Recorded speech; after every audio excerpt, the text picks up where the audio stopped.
When I first tried it, the Brooks Ghost Max instantly became my favorite Brooks shoe. And now that I've had the chance to run in this shoe for a few months, I'm happy to report that I'm still in love with it. Let's talk about the Brooks Ghost Max after 100 miles.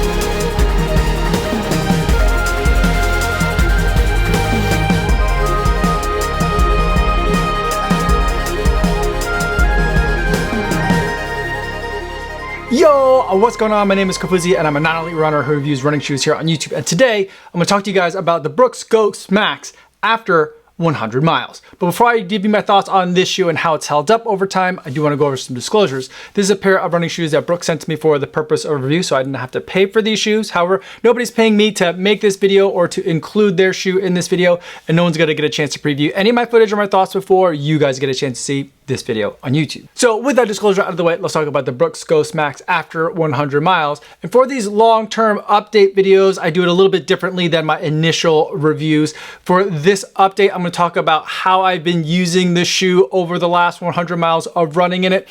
And I'm going to talk about how it's been holding up. And then I'll end the video talking about where this shoe fits in the broader Brooks lineup, and then talk about the buying guide and some potential alternatives that you might want to also consider. So first, let's get into how I've been using the shoe. I've been using this shoe as a very comfortable daily trainer. For the bulk of your runs, this is a shoe that you just put on and go. It's also pretty good for those recovery runs too. So if you're doing a run the day after a big workout, this is a really comfy shoe to be able to pamper yourself with a little bit, and it's going to be easier on the body. As far as the run experience goes in this shoe, I'd say it's not exactly a bouncy shoe and it's not exactly the softest shoe, but it's just comfy, and over the miles it's been getting better and better. I also really like the look of this shoe, which I can't always say for a lot of Brooks shoes, and this is a shoe that I've been happy to bring with me on some trips that I took with my family. So when I went for a run in the morning, I would run in the Brooks Ghost Max, and then I would also wear it all day while we're out and about in a new city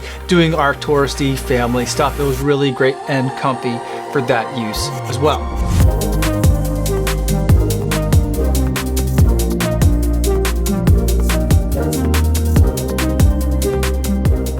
Now let's talk about how the shoe has been physically holding up. I've already mentioned that the foam on this shoe seems to be getting better and better. And in terms of any wear and tear that's happening to the upper materials, I don't see anything that's on the upper that's wearing early. And most of the runs in this shoe were under 10 miles for me. So that means that I've run in this shoe more times than I typically do in most of the shoes that I test and get to this distance. So there's been a lot of different wearings of the shoe in addition to a lot of miles, and those additional wearings can create additional wear, but that doesn't seem to be happening here. Everything looks pretty fresh and clean.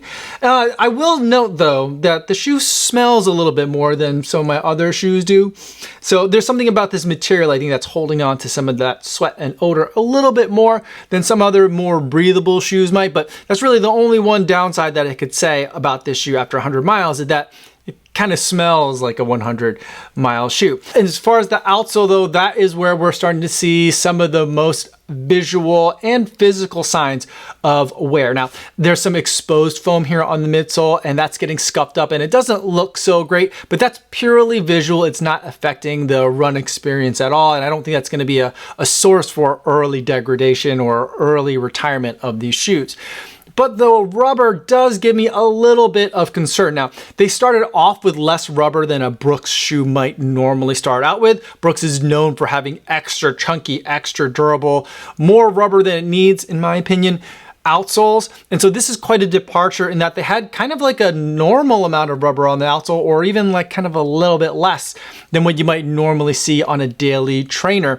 And in addition to that, the rate at which that rubber that is there does seem to be degrading a little bit faster than I'd like to see for 100 miles. So there's some really high wear areas where the rubber has worn down quite a bit. I don't think that it's in danger of wearing through straight to the foam anytime soon, but it isn't going to get quite the amount of miles that you might normally get from your Brooks Ghost, for example, if you have experience in that shoe. Does this concern me overall? And does this make me think that this is a shoe that doesn't last long enough?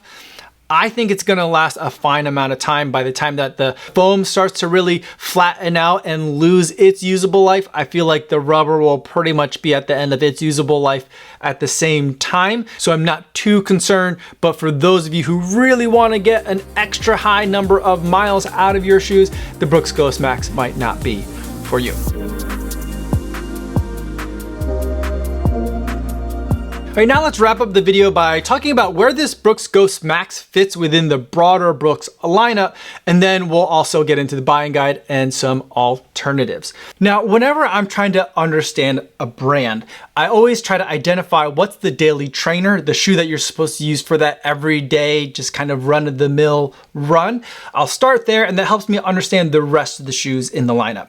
And for Brooks, the daily trainer is the Ghost. This has been around for 16 different iterations now. It's a really solid daily trainer. A lot of people enjoy running in this shoe, and I believe it's the best-selling running shoe in the United States, so it's a very popular model. Now, if you're gonna be using this for your everyday, what do you use for your race day from Brooks? And that's going to be the Hyperion Elite that has an upgraded level of foam. It's got a carbon fiber plate that you could see in it. It's got a racing upper that's gonna be a lot more tight of a fit, snug for racing and running fast, and it's extremely lightweight. That's gonna sit over here. Now, in between the daily trainer and the race day shoe is usually the tempo day shoe, something that is kind of like a race day shoe, but has a little bit more durability into it, a little bit less price, but also a little bit less raw, pure performance in it. And for Brooks, that's gonna be the Hyperion. Now, I have the Hyperion Max, which is a kind of a brand extension of the Hyperion line, but the Hyperion line is what's gonna be that tempo shoe or workout shoe. Now, at the other end of the spectrum is either going to be a long run shoe or a max cushion shoe.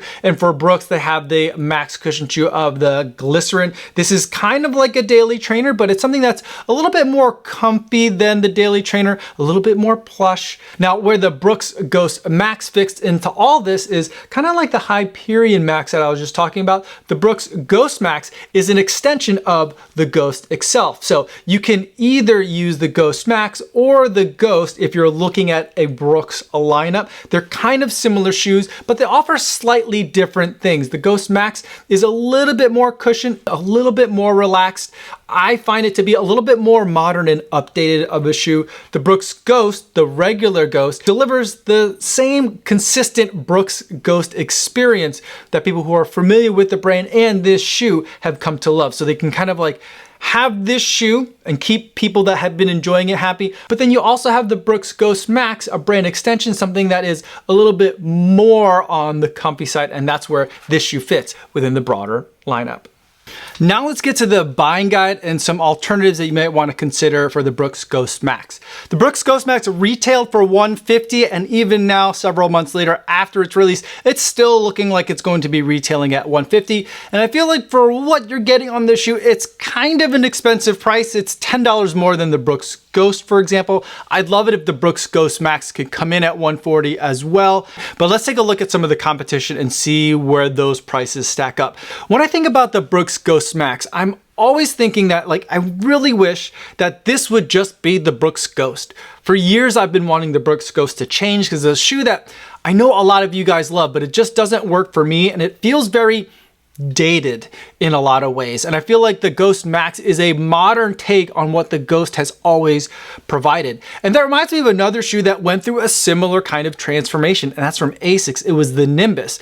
The Nimbus was this shoe that was kind of more like the Brooks Glycerin, if you want to get very technical about it, but it had a really loyal fan base. It had been around for over, I think, 22 or 21 versions before it started having an alternate version available called the Nimbus Lite. Now this is the Nimbus Lite 3, which was the last of the Lite iterations that were available, and it used an eco-based flight foam midsole layer, and it got rid of a lot of the things that I didn't like about the Nimbus. It started introducing new materials like this knit tongue, which we now see in a lot of ASICS shoes, and it had a very modern style that was very different from what the Nimbus had always been presenting, and I felt like the Nimbus Lite was my favorite kind of Nimbus. And so I think not only do these shoes provide similar running experiences, I do hope that this could be kind of a harbinger of what's to come